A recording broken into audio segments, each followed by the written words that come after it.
여러분, 안녕하십니까. 오늘이 주말이 아니라 목요일 날입니다. 목요일 2025년 9월 11일, 오후 6시 4분을 지금 지나가고 있습니다. 요즘에 내가 선문을 하고 있잖아요. 선문을 하고 있는데, 내가 좀 얘기를 해야 되겠습니다. 중국 대륙이 이제 공산화가 되느냐, 아니면 자유국가가 이제 설립이 되느냐. 그래가지고 서로 싸움을 할 때, 그때 레닌, 전번 시간에도 내가 얘기를 했잖아요. 소련의 레닌은 이 국민당한테 자금을 지원했다고 하죠. 국민당의 장개석이한테 자금을 지원했다고요. 그러니까 어떻게 되겠어요? 국민당한테 미끼를 물리는 겁니다. 그래서 중국 대륙이 이제 공산화가 되도록 미리 국민당한테 미끼를 물리는 거예요. 그렇다면 이 소련의 레닌은 벌써 중국 대륙을 공산국가를 건설하기 위해서 그런 공작을 펼쳤던 겁니다. 그런데 미국은 어떻게 됐죠? 미국은 그냥 강 건너 불 보듯이 했단 얘기죠. 그 넓은 중국 대륙이 공산화가 되는데도 전혀 거기 어떤 손을 안 쓰고 개입을 한다든지 아니면 어떤 뒤에서 공작을 꾸민다든지 이런 노력이 전혀 없었다고요. 그래서 우리가 미국이란 나라를 말이죠. 잠깐만요.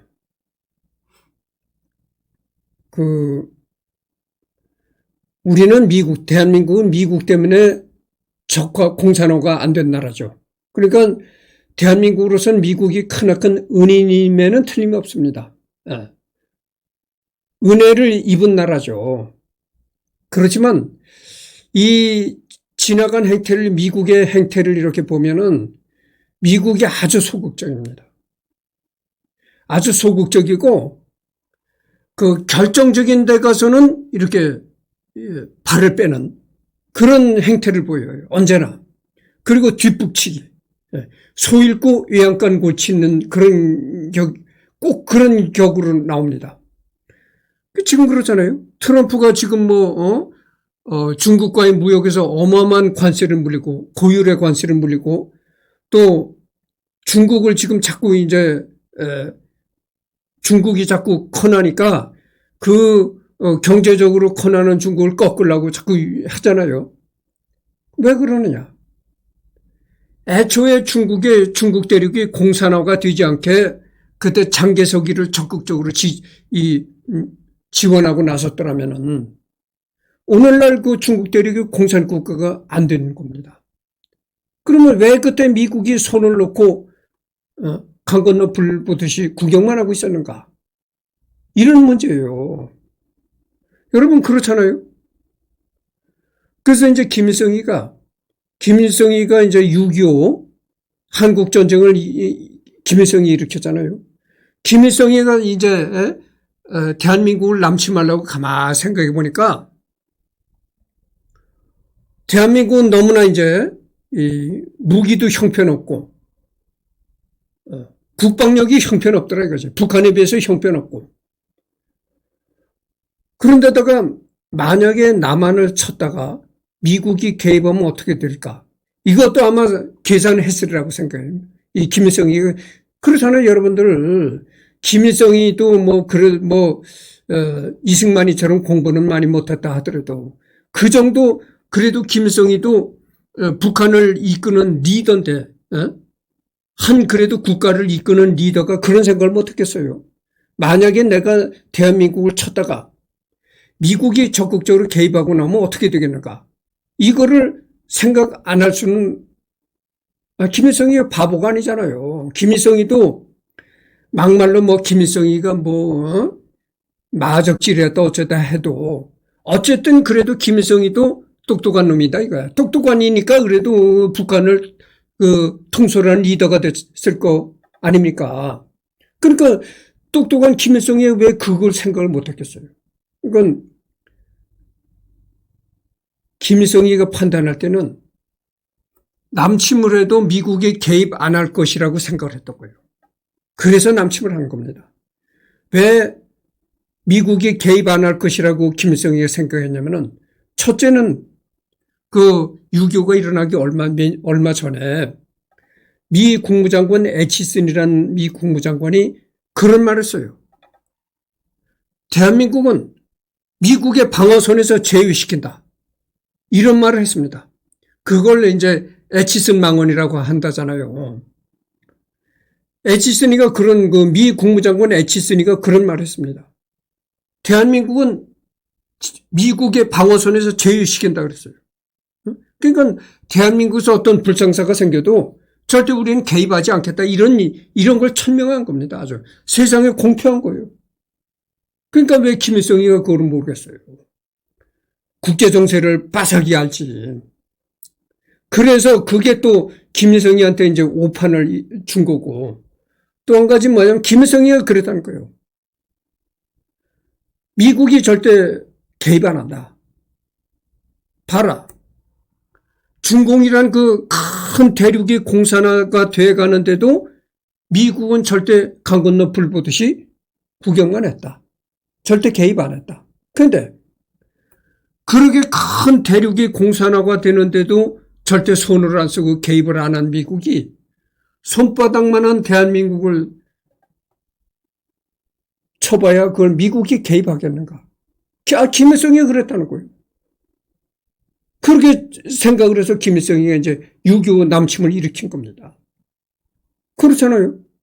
김일성의 생각도 합당한 생각이죠. 첫째는 애치슨이가 이 대한민국을 미국의 방어선에서 제외시킨다는 아주 말을 아주 세상에 천명을 했고, 또 한 가지는 정말 김일성이 생각대로 그렇잖아요. 중국 대륙이 그 큰 중국 대륙이 공산국가가 세워지는데도 미국은 전혀 신경을 안 썼다 이거죠. 그런데 손바닥만한 대한민국을 침략한다고 미국이 개입하겠는가? 아니 이렇게 생각했던 거예요. 그래서 이 미국이란 나라를 보면 말이죠. 미국이란 나라가 뭐 자유와 뭐 인권을 생각해서 과감하게 싸울 것 같아도 아주 소심하고 뒷북치기 꼭 하는 나라예요. 그렇잖아요. 아니 그랬더라면 중공이란 나라가 중국 대륙의 공산국가가 세워질 때 적극적으로 미국이 개입해가지고 장개석이가 승리하게끔 상황을 조성했더라면은, 아니 지금 뭐 중공이 커난다고 이런 두통을 알 필요가 없는 거야. 아, 중공이 대만을 침략하면 어떡하느냐, 우리도 싸우겠다, 이런 골머리를 앓을 필요도 없는 거예요. 없는 거라고. 그렇잖아요. 그리고 김정은이 핵 문제도 그래요. 김정은이 핵 문제도 애당초 싹을 잘라버렸더라면 북격을 해서라도 북한의 부분적인 족집게 폭격을 하더라도 해서 애초에 싹을 잘라버렸더라면 뭐 지금 두통거리가 없잖아요. 골머리 앓을 필요가 없다. 그래서 그리고 또 그래요. 지금 대한민국의 핵무장을 적극적으로 미국이 막고 있는 거잖아요. 대한민국을 핵무장 시키면 얼마나 좋습니까? 아니 대한민국을 핵무장 시키면은 미국이 중공 때문에 머리 아파질 일이 없는 거야. 그렇잖아? 아니 미국이 왜 중공을 두려워합니까? 대한민국 핵무장한 국가가 바로 중공 코앞에서 딱 버티고 있는데, 자유주의 국가, 미국과 같이 생각을 같이 하는 자유주의 국가 대한민국이 딱 핵을 무장하고 중공을 노리고 있는데 함부로 중공이 경거망동 하겠어요. 그렇잖아요. 그렇지. 자, 그러면 대한민국이 핵무장하면 또 일본도 핵무장한다. 일본이 핵무장하면 또 얼마나 좋습니까? 중국 턱 밑에 대한민국과 일본이 다 핵무장하고 있어. 거기다가 또 일본이 핵무장하면 대만도 핵무장을 해. 그러면 자, 봅시다. 대한민국도 자유주의 국가요. 일본도 자유민주국가요. 대만도 자유민주국가다 이거야. 이 세 나라는 대한민국, 일본, 대만 이 세 나라는 전부 다 미국과 같은 동맹국가다 이거야. 세 나라가 전부 미국과 동맹을 이루는 세 나라가 전부 핵을 가지고 다 중국 턱 밑에서 노리고 있는데 중국이 꼼짝하겠어요. 괜히 중국 때문에 이 머리 아파질 일이 없다니까. 그런데도 이걸 한마디로 이 바보 같은 미국이 그걸 결단을 못하고 있는 거야. 아니 결단을 내려가지고 대만과 일본과 한국을 핵무장시켜라. 그거요. 아니 세 나라가 다 미국과 같은 가치관을 가지고 있는 자유민주를 사랑하는 국가인데 세 나라가. 그러면 자 대만, 일본, 대한민국이 핵무장을 하면 중국이 꼼짝하겠어요? 그러니까 이 미국이 한시기에 너무 소극적이고 그렇다 이런 얘기죠. 그래서 이 지나간 일을 생각하면 때 지나간 일을 가만히 생각해 보면 미국이라는 나라가 참 이게 어이없는 나라예요. 그렇잖아요, 여러분들. 아니 중국이 청나라가 무너지고 공산국가를 건설하느냐 자유민주국가를 건설하느냐 그걸 가지고 모택동과 장개석이가 싸움을 벌일 때 미국이 적극적으로 장개석이를 지원하고 나왔더라면은 아니 오늘날 중국 대륙이 자유국가가 성립됐잖아요. 오늘날 중국이 자유국가가 성립됐으면 어떻게 됩니까? 중국 때문에 골머리 앓을 필요가 없는 거야. 그 넓은 중국이 친미 국가가 됐는데, 그러면 그 넓은 중국 대륙이 친미 국가가 됐으면 지금 김정은이가 까지 힘이나 쓰겠어요. 김정은이도 개밥에 도토리지. 그래서 이 미국을 보면 참 이 미국이 이 소극적이고 이 멍텅구리 국가라니까.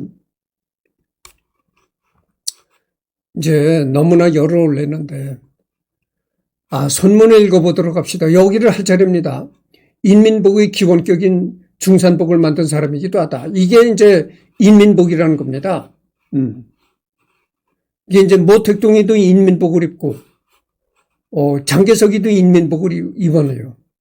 그래서 이제 지금은 이 공산국가도 다 양복에 넥타이를 매는데 예전에는 공산국가 지도자들이 양복을 입질 않았어요. 이렇게 인민복을 입었다 이거죠. 이렇게 작업복 같은 이런 걸 입었다 이거죠.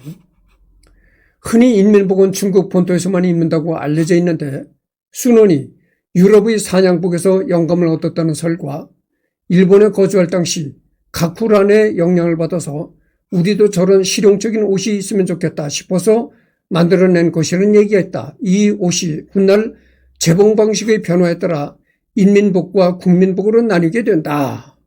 하여튼 그렇습니다. 제2차 국共내전 직전 협상 과정에서 찍은 장제스와 마오쩌둥 두 사람이 입은 옷을 보면 둘의 차이를 확실히 알 수 있는데 상의 앞 주머니를 드러나지 않게 안쪽으로 재봉하면 인민복, 드러나게 재봉하면 국민복이 된다. 상의 주머니가 드러나지 않게 안쪽으로 주머니를 넣으면 인민복이고 겉으로 드러나게 하면 국민복이라는 거죠. 꽤나 미남인데다가 명망도 있어서인지 여자 관계가 상당히 복잡했다.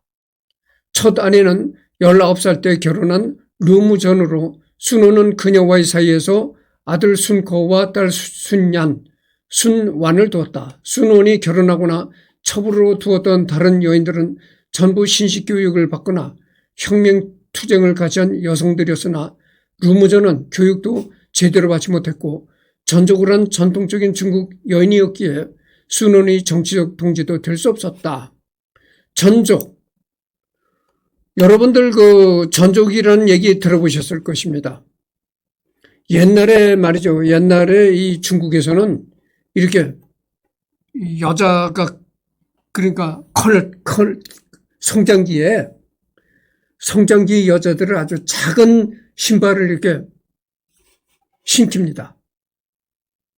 그러니까 작은 버선과 작은 이렇게 신을 강제로 신켜가지고 발이 크질 못하게 하는 거죠.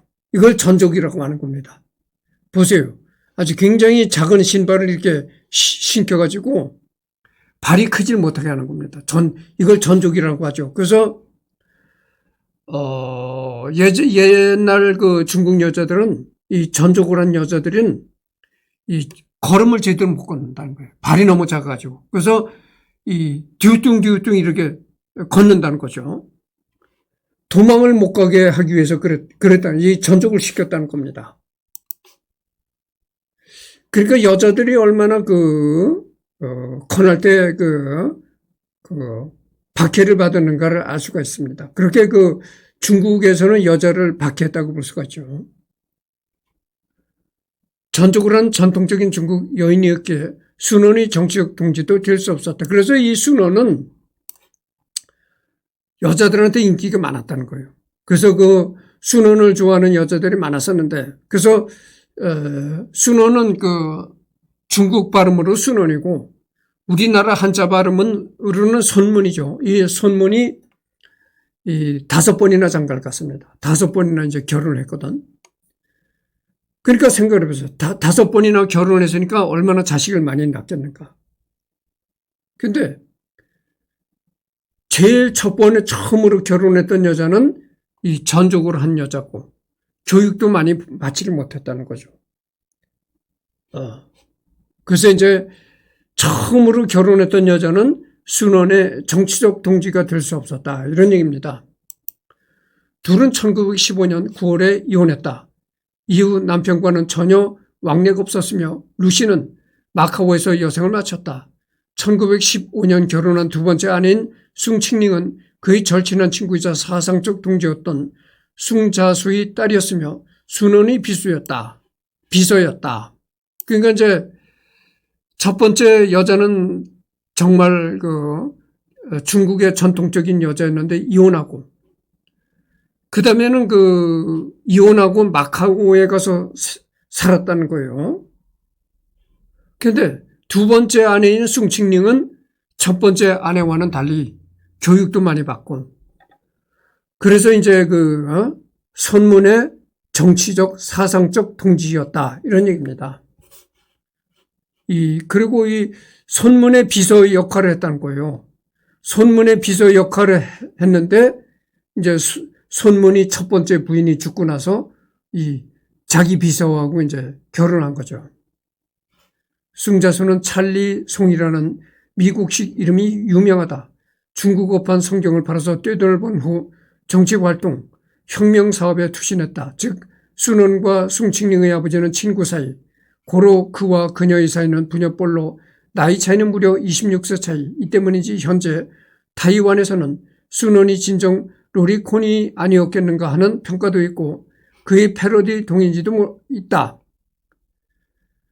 사실 숭칭링의 아버지는 해당 결혼을 결사 반대했으나 숭칭링은 가출까지 하면서 결혼을 강행했고 대노한 숭자수와 순원은 멀어지게 된다. 근데 저 둘 외에도 일본 망명 중에 결혼한 22살 차이가 나는 일본인 아내 오즈키 카오루가 있었다.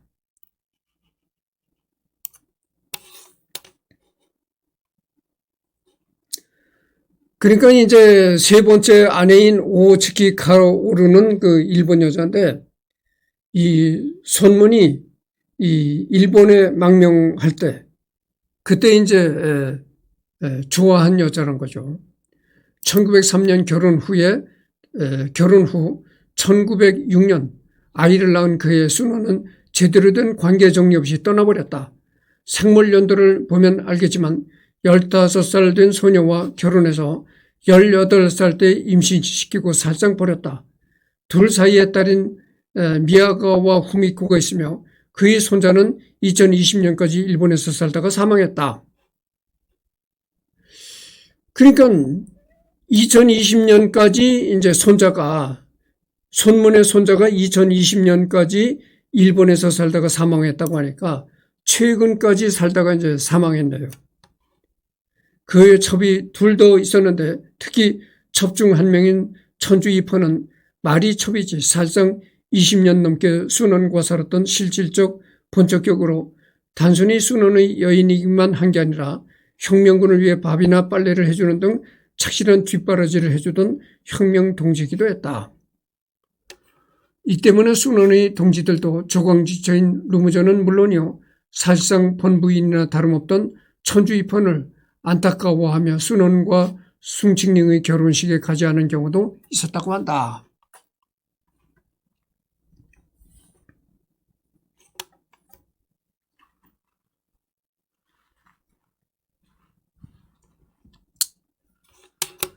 그러니까 정말 손문희는 가는 곳마다 여자가 생겼네요.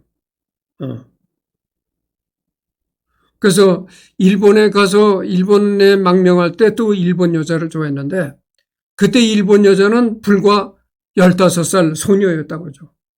불과 나이 어린 15살 소녀를 범해가지고 이제 하다가 그 소녀가 18살 때 임신을 했다는 거죠. 그러니까 15살 때서부터 눈이 맞았는데 그 소녀가 18살 되던 해에 임신이 됐다고 하죠. 근데 정식 혼인신고를 했다든가 정식 결혼을 한 것도 아니고 그래서 둘이 이제 살다가 임신만 시키고 일본을 떠났다고 하죠. 그러니까 정치적으로는 자유민주를 사랑하는 사람이었다. 그래서 참 그렇지 개인적으로는 참 인간적으로는 나쁜 놈이라고 욕을 하긴 그렇고 하여튼 좋지 않은 짓을 했네요. 하와이에 유학하면서 기독교 사상을 접하게 된 뒤 독실한 개신교 신자가 되었는데 고향으로 돌아오자마자 우상숭배를 다 반다는 이유로 고향 후배인 유코동과 함께 세계의 신상을 부셔버렸을 정도로 믿음이 신실했다. 그는 자신을 혁명으로 이끈 동기가 출애굽을 이끈 모세 일화와 전 인류를 죄에서 해방시킨 예수 그리스도의 복음에 기원한다 밝혔으며 사람들이 자신의 혁명적 성과만 보고 그 동기를 바라보지 못하자 아래와 같은 발언을 하기도 하였다. 혁명은 불이고 기독교는 기름이다. 사람들은 나의 혁명만 보고 나의 신앙을 보지 못한다. 기름이 없으면 어떻게 불이 일어나겠는가? 지금 22분을 경과했습니다. 조금 더 해야 되겠습니다. 소련의 블라디미르 레닌은 이 사람을 흉내낼 수 없을 정도의 처녀다운 순진성을 가진 사람이라고 평하기도 했다. 실제 둘의 행보는 조금 다르다. 레닌은 러시아 혁명 이전부터 게오르기 플레아노프, 표트르 크로포트킨 같은 전 세대 러시아 혁명 원로들에겐 비정하고 냉혹한 정치 방식으로 비판받고 혹자에겐 그런 마키아벨리적 결단력이 성공의 비결이었다고 평가받기도 했다. 반면 순원은 위대한 사상가적 입지와 카리스마와는 별개로 마키아벨리적 관점에선 현실 정치가로서 상당히 미숙하고 어설픈 부분도 많았다. 그래서인지 장기적으로 남긴 역사적 영향 여건은 별개로 살아생전 순원은 명망과 입지에 비해 부족한 실권 때문에 항상 중요한 부분에서 실패가 많았다. 물론 이건 그가 원래부터 실권이 부족했기 때문으로 딱히 마키아벨리적 결단을 했냐 안 했냐가 핵심적인 사안은 아니었다. 어쨌든 순원 본인도 시인했듯 당시 국민혁명은 반쪽짜리 성공으로 남아버렸다. 다만 레닌의 소련이 망해버린 지금에 와선 순원이 최후의 승자 비슷하게 되긴 했다.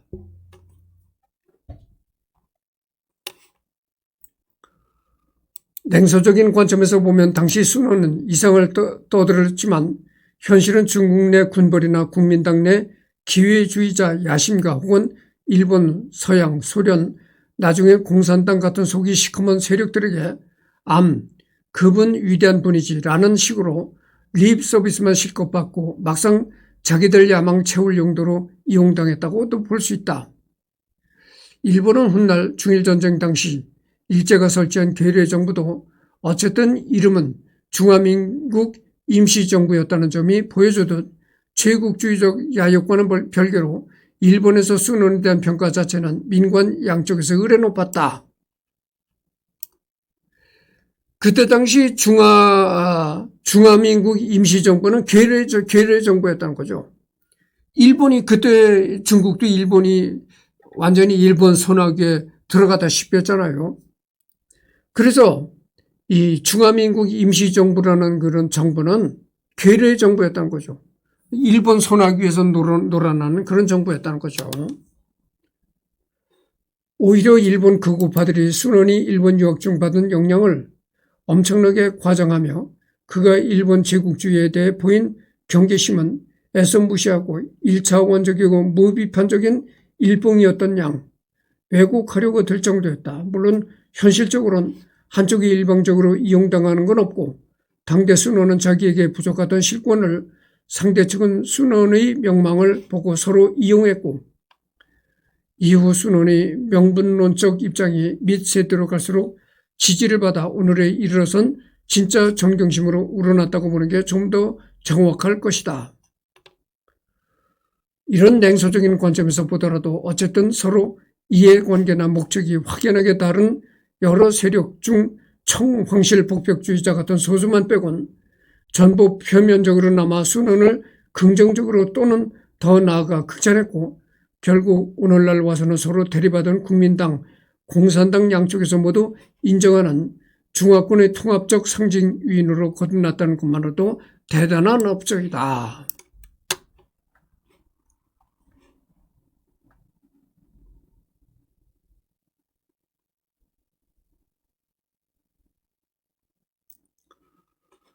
그래서 이제 중국에서도 세 가지 세력이 있다는 거죠.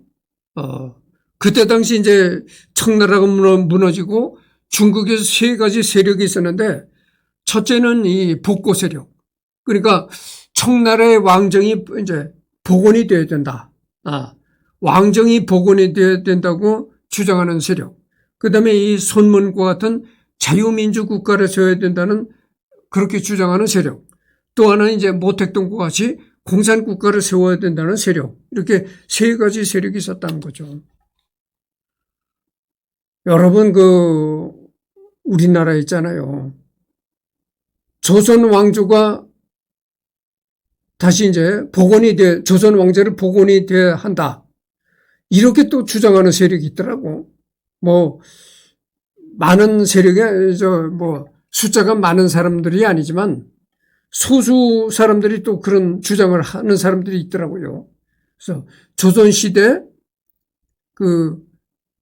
조선시대 왕조가 또 복원이 돼야 된다 해가지고 이시조선의 이시조선 혈통을 가진 어느 사람을 또 왕이다 해가지고 또 그렇게 장난질 치는 사람들이 있더라고. 많지는 않아도.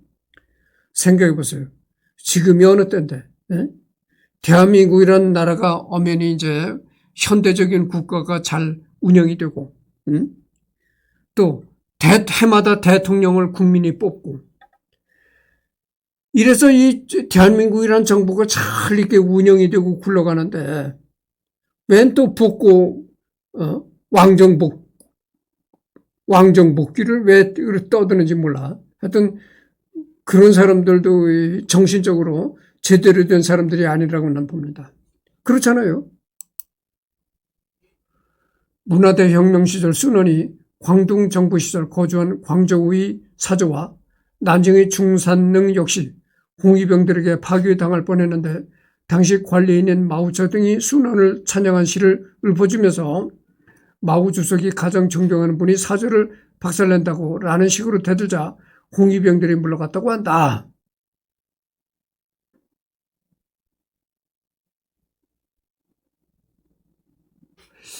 이 순원의 사저, 이런 걸 관리하던 사람이 마오쩌둥이었다고 하네요. 어쨌든 그러니까 마오쩌둥이 모택동이 순원 밑에서 일을 하던 사람이었네요. 근데 이 사상을 달리한 거죠. 중국과 중화민국의 도로에도 보면 중산이라는 이름을 붙인 도로가 있는데 시내도로 이름이 중산로라든가 중산대도라는 식으로 되어 있다. 대만의 경우에는 고속도로 이름까지 중산이라고 되어 있는데 중산 고속공로가 그렇다.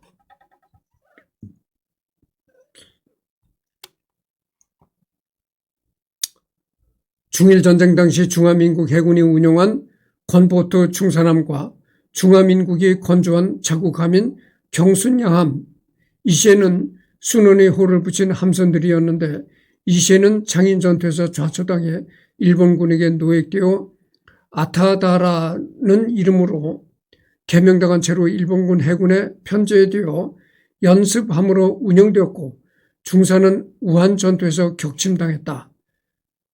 다행히 이세는 2차 대전이 끝날 때까지 살아남아 대만으로 반환되었고 중산은 격침당한 지 59년 뒤에 인양되어 박물관에 전시되었다. 대만에서 발간한 순원의 말을 모아둔 국부 전집에 따르면 순원은 주변국은 중국에 조공할 수 있는 것을 영광으로 그렇지 못한 것을 치욕으로 한다. 태국은 중국의 한성이 되고 싶어한다. 조선과 베트남도 중국에 가입해야 한다는 발언을 했다고 한다. 근데 국내선 이를 가지고 순원이 한국, 베트남, 몽골 등 과거 중국과 조공 관계였던 나라를 중국의 속국 비슷하게 인식한 비뚤어진 중화사상을 가진 인물이라고 주장하는 경우가 있는데 이런 비난은 딱히 합리적이지 않다. 순원은 반제국주의를 주장한 정치가로 중국의 위상이 회복되면 제국주의 피해를 입고 있는 다른 약소국을 도와야 한다. 여러 민족들이 서로 평등한 관계에서 협력하는 공화국을 건설해야 한다 등의 발언을 했기에 절대로 패권주의를 옹호한다고는 할 수 없다. 애초에 중화민국이 초기에 내세웠던 이념인 오족 공화에는 조선인, 베트남인 등은 포함 자체가 되지를 않았다. 이게 세월에 따른 사상적 흐름이 변화인지 아니면 그저 발언의 앞뒤를 자른 외국인들은 연구할 필요가 필요한 부분이나 그와 별개로 순원은 그에 걸맞는 의무를 중국이 짊어질 것을 강조했다. 다만 한국에 대한 인식은 연설을 통해서 알 수 있는데 1921년에 중국이 잃어버린 영토는 가장 최근의 것으로 말하자면 웨이 하이웨이와 리순, 다롄, 칭다오, 홍콩, 광저우만이 있고 그 전의 것으로는 조선, 타이완, 봉우 열도가 있다고 연설했으며 1923년 8월과 1924년 2월에는 중국이 당시 강력해지면 조선이 저절로 중국 밑에 다시 들어올 것이라는 내용의 강연을 한 적이 있다고 한다. 어떻게 본다면 순원은 한반도가 옛날처럼 중화 대륙의 속국이었지만 사악한 서양 오랑캐들과 결탁한 일본에게 빼앗겼기 때문에 탈원해야 할 중국의 영토로 생각하는 것으로 보인다는 의견도 있다. 초기에는 이러한 사상이 내재되어 있다가 20세기 들어서 한국의 독립운동가들과 교류하게 되면서 바뀌었다는 관점 또한 존재한다. 실제로 그 시기에 중국 대륙에서 활동하던 독립운동가였던 박은식은 한국의 독립운동을 위해 일단은 중국과 협력해야 하겠지만 그와 같이 만일 중국이 강성해진다면 교만해질 것이며 한반도에 대한 야심이 생겨 중국의 동정은 얻을 생각도 할 수 없을 것이다 라고 날카롭게 경고했다.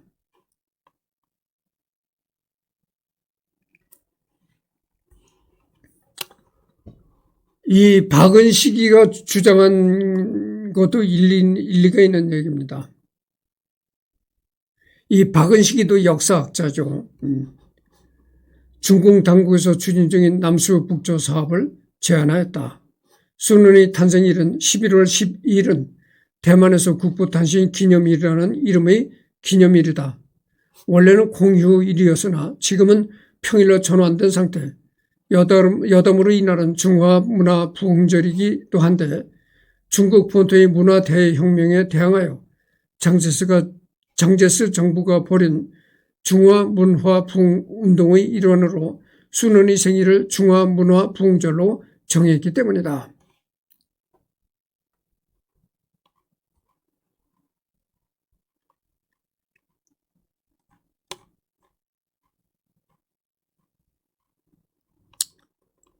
그래서 지금 35분을 경과했습니다. 이 그다음에 이제 대중매체에서를, 이거를 할 차례인데, 대중매체에서 여기가 이제 많습니다. 리딩할 분량이 많아요. 그러니까, 여기서 이제 끝내도록 하겠습니다.